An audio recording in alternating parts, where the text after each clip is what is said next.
Bismillahirrahmanirrahim. Assalamualaikum warahmatullahi wabarakatuh. Perkenalkan, kami dari kelompok 10 dari mata kuliah pelajaran biologi sel. Akan membawakan materi tentang umur sel, umur makhluk hidup, serta regenerasinya. Alhamdulillahirabbil alamin, wa bihi nasta'inu ala umuri dunya waddin, wassalatu wassalamu ala asrofil anbiya'i wal mursalin. Amma ba'du. Pertama-tama marilah kita panjatkan puji serta syukur kehadirat Allah Subhanahu wa taala yang karena dengan nikmat dan karunia-Nya kita dapat berkumpul dalam forum presentasi video pembelajaran biologi sel. Kemudian untuk selanjutnya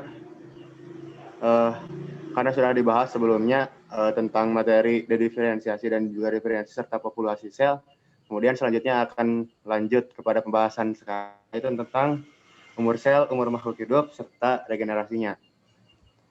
Nah, kami dari kelompok 10 dengan anggota saya sendiri selaku moderator, Fahmi Ulumul Arifin dengan NPM 035. Kemudian ada Aulia Farhan Muhammad dengan NPM 063. Ada juga Ikrar Husni Zaini dengan NPM 053. Serta Sandy Firmansyah dengan NPM 117. Kemudian untuk materi yang pertama akan langsung disampaikan oleh saya sendiri tentang umur sel dan umur makhluk hidup sampai selanjutnya. Umur sel dan umur makhluk hidup. Umur makhluk uniseluler tidak terbatas, bisa membelah diri terus jadi individu baru, asal lingkungan cocok dan bahan makanan cukup. Hewan tinggi umurnya terbatas, lebih panjang dari umur sel-sel dalam tubuhnya sendiri. Sel-sel itu diganti terus dengan yang baru. Pada mamalia dan aves umur lebih pendek daripada makhluk lain karena suhu tubuh perlu tinggi dan dijaga tetap tinggi, lebih tinggi dari suhu lingkungan. Ini membutuhkan metabolisme yang lebih besar sehingga membutuhkan energi yang lebih banyak dan pekerjaan yang lebih banyak pula. Ini dapat memperpendek umur sel. Dalam satu tubuh berbagai batas umur sel tergantung pada jaringan. Sel benih selalu muda dan membentuk umur baru. Sel saraf tak pernah diganti, tak pula ikut beregenerasi. Karena itu, secara biasa tak melakukan pembelahan setelah ia berdiferensiasi. Dan umurnya terbatas panjang umur makhluk yang memiliki sel-sel dalam tubuh umurnya ribuan kali lebih dekat daripada umur individu. Selanjutnya, umur sel itu berbeda. Hal ini dipengaruhi oleh berbedanya jenis sel sehingga hanya sesama jenis sel saja yang umurnya sama. Biasanya disebut jaringan. Dalam suatu jaringan pun tidak tentu pasti sama umur dari sel tersebut. Namun dapat diumumkan ataupun dapat dikategorikan serta khasnya umur sel itu dapat disamakan dengan samanya jaringannya. Kemudian selanjutnya, ini ada beberapa faktor yang dapat membuat umur sel terbatas. Di antaranya, yang pertama yaitu metabolisme. Makin tinggi proses metabolisme, makin pendek umur, karena makin butuh banyak pengeluaran panas dan kegiatan sel. Kemudian ada juga ampas metabolisme. Dengan ampas metabolisme makin lama makin banyak, menumpuk dalam satu sel atau di celah interseluler yang dapat mengganggu berbagai proses. Kemudian ada juga faktor selanjutnya yaitu aus ataupun lipofuskin. Makin tinggi umur makin banyak bagian yang aus ataupun lebih banyak men lipofuskinnya. Proses metabolisme makin banyak yang lemah dan keliru, menyebabkan sel itu rusak dan kemudian dapat mati. Kemudian ada juga faktor selanjutnya yaitu radiasi. Makin tinggi umur makin banyak kemungkinan menerima radiasi sinar gelombang pendek dan ini dapat memendekkan umur dari sel. Kemudian efektivitas dari kelenjar endokrin menurun. Makin tinggi umur, kemampuan kelenjar endokrin menggetah hormon dapat menurun atau kemampuan hormon itu menurun. Kemudian selanjutnya ada juga proses biokimia yang menurun karena umur sel tersebut lebih tua, makin tua. Semakin banyak kekeliruan terjadi dalam proses biokimistri sel. Informasi genetis pun banyak keliru, menyebabkan sel itu jadi lemah atau rusak. Kemudian autoantibody. Makin tinggi umur makin banyak timbul autoantibody dalam sel. Artinya bahan-bahan kimia dan bahan hidup sel itu makin kurang saling mengenal, makin kurang saling mengenal dan merasa hidup harmonis sehingga kawan sendiri dapat diserang. Selanjutnya, ini merupakan gambar dari pigmen lipofuskin yang biasa disebut juga dengan pigmen dari penuaan. Biasanya dapat terdapat dalam sel neuron ataupun dalam sel saraf dan sel otot juga terdapat pigmen ini. Nah, pigmen tersebut digambarkan dari sini yaitu yang berwarna biru dan juga kuning. Selanjutnya, umur sel pada manusia. Nah, ini ada beberapa kategori umur sel yang sesuai dengan jaringannya. Pertama yaitu sel epidermis. Berusia biasanya 2 minggu. Kemudian ada juga sel kornea mata hanya dapat bertahan selama beberapa hari. Kemudian sel epitel usus hanya 2 hari. Sel lambung 3 hari. Sel epitel lambung, mohon maaf. Kemudian ada juga eritrosit ataupun sel darah merah dapat bertahan selama 120 hari. Kemudian sel tulang dan sel tulang rawan berbulan-bulan umurnya. Kemudian ada juga sel hati, itu 18 bulan. Ada juga sel saraf dan sel otot seumur individunya. Di sini sel saraf dan sel otot dapat terus dan tidak dapat beregenerasi, sehingga dari umurnya pun sama dengan umur individunya. Kemudian umur sel tumbuhan umumnya jauh lebih panjang daripada umur sel pada hewan. Ya bisa dibuktikan dengan banyaknya ataupun banyaknya dari tumbuhan yang berusia banyak. Kemudian untuk materi selanjutnya akan disampaikan secara langsung oleh Sandy Firmansyah. Kepada Sandy, disilakan. Baik, terima kasih kepada moderator yang telah mempersilahkan saya untuk memaparkan materinya. Selanjutnya saya akan menjelaskan atau juga memaparkan materi tentang perbedaan umur makhluk hidup. Yang nomor pertama, pada umur tumbuhan, ada jenis tanaman bayam dengan umur 25 hari. Yang kedua ada wortel dengan umur 3 sampai 4 bulan. Ada juga pisang 5 sampai 6 tahun. Dilanjut dengan tumbuhan jeruk 10 sampai 20 tahun. Dilanjutkan dengan tumbuhan durian kurang lebih 30 tahun. Dilanjutkan dengan kelapa sawit 30 sampai 40 tahun. Dilanjutkan dengan Picia mariana dengan umur 1.800 tahun. Dan yang terakhir ada Populus trimoludis dengan umur 10.000 tahun. Kemudian dilanjutkan dengan umur hewan. Yang pertama pada serangga, hitungan hari atau juga bulan pada serangga tersebut. Dilanjutkan dengan umur tikus 3 sampai 5 tahun. Dilanjutkan dengan rubah 5 sampai 10 tahun.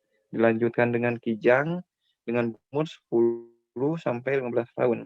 Kemudian dilanjutkan dengan anjing 15 sampai 20 tahun. Dan dilanjutkan dengan buaya 20 sampai 25 tahun. Dilanjutkan dengan kuda nil dengan berumur 40 tahun. Kemudian ada badak yang terakhir dengan umur 50 tahun. Kemudian dilanjutkan dengan umur manusia. Manusia yang sehat bisa juga berumur 80 sampai 90 tahun. Manusia yang cukup sehat kurang lebih 70 tahun. Manusia yang agak kurang sehat 60 tahun. Manusia yang tidak peduli dengan kesehatan kurang lebih atau juga bisa kurang dari umur 50 tahun. Next. Kemudian ada perbedaan umur makhluk hidup. Yang pertama ada Lamana tascanica yang berumur 43.600 tahun. Yang kedua ada Posidonia asiatica dengan umur 200.000 tahun. Dilanjutkan pada hewan gajah yang berumur 60 tahun. Dilanjutkan dengan hewan paus dengan umur 65 sampai 70 tahun. Dan ada beberapa gambar yang tertera di PowerPoint. Next. Yang selanjutnya ada regenerasi. Regenerasi merupakan proses yang penting, artinya bagi kehidupan makhluk hidup.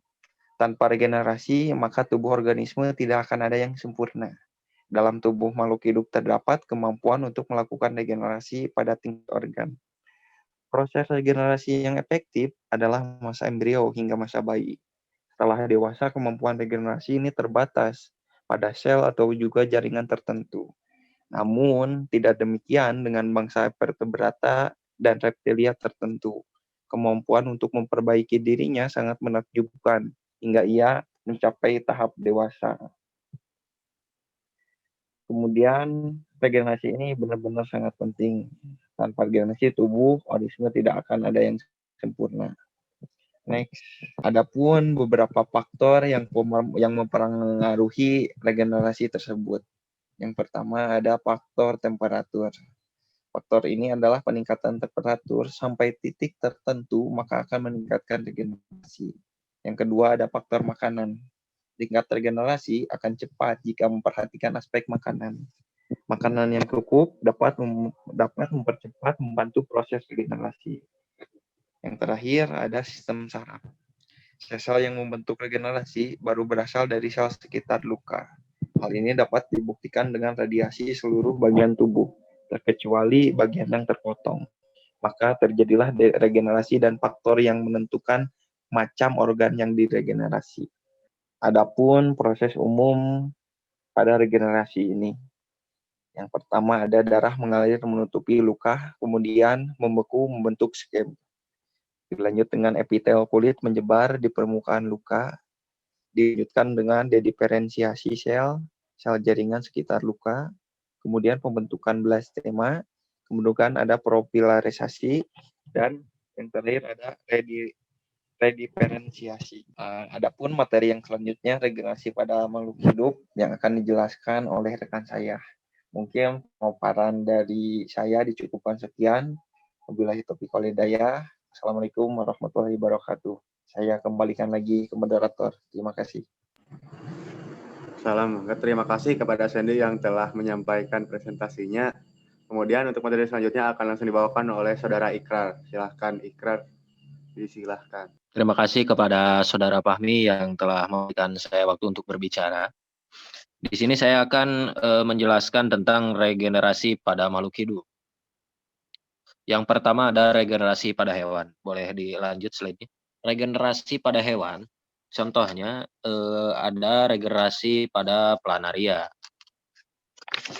Planaria menunjukkan daya regenerasi yang kuat. Bila cacing tersebut mengalami kerusakan, akan diganti dengan yang baru. Individu cacing yang dipotong-potong akan menghasilkan cacing-cacing kecil yang utuh. Setiap potongan dapat tumbuh kembali atau beregenerasi menjadi individu-individu baru yang lengkap bagian-bagiannya seperti induknya. Pada planaria diteliti bahwa sel-sel yang berasal dari parenkim, yakni berasal dari lapisan benih mesoderm, selain menyembuhkan alat derivat mesodermal, yakni otot dan parenkim lagi. Akhirnya anggota badan yang dipotongi itu akan tumbuh lagi membesar semula dengan struktur anatomis dan histologis yang serupa dengan asalnya. Jadi, jikalau kita memotong satu cacing planaria menjadi 5 bagian, maka 5 bagian itu akan hidup seperti bagian utuh yang tadi kita potong-potong. Seperti itu sederhananya. Next. Kemudian ada regenerasi pada cicak, toke, dan kadal. Cicak adalah sebagai salah satu contoh hewan yang dapat beregenerasi. Cicak akan memutuskan ekornya bila merasa dirinya dalam keadaan berbahaya atau menghadapi musuh. Ekor yang diputuskan tersebut akan tergantikan kembali melalui proses regenerasi organ yang memerlukan waktu tertentu dalam proses pembentukannya. Regenerasi ini diikuti oleh autotomi. Cicak akan memutuskan ekornya bila ada bahaya seperti itu. Tahap pertama dari perbaikan kerusakan ekor cicak adalah sel epidermis dari bagian luka menyebar ke seluruh luka dan sesegera mungkin menutupi permukaan luka. Selama beberapa hari penutupan luka dari sel epidermis ini menjadi tudung epidermis apikal. Sel-sel yang banyak terkumpul di bawah epidermis. Semua jaringan di bawah tulang mengadakan dediferensiasi dan regenerasi membentuk sel kerucut yang disebut blastema regenerasi atau tunas regenerasi. Blastema tersebut tumbuh dengan cepat, di mana pada saat pertama berbentuk kerucut, tetapi kemudian pada akhirnya menjadi flattened dorsoventral. Kemudian setelah periode proliferasi, sel blastema mengadakan dediferensiasi dan memperbaiki ekornya. Bagian yang terpotong inilah yang disuplai darah dan dapat beregenerasi. Ini merupakan pendapat Karl Topf pada tahun 1996. Next. Ya, sekian presentasi dari saya, dikembalikan kepada moderator. Terima kasih kepada Saudara Ikrar yang telah menyampaikan presentasi dari materinya.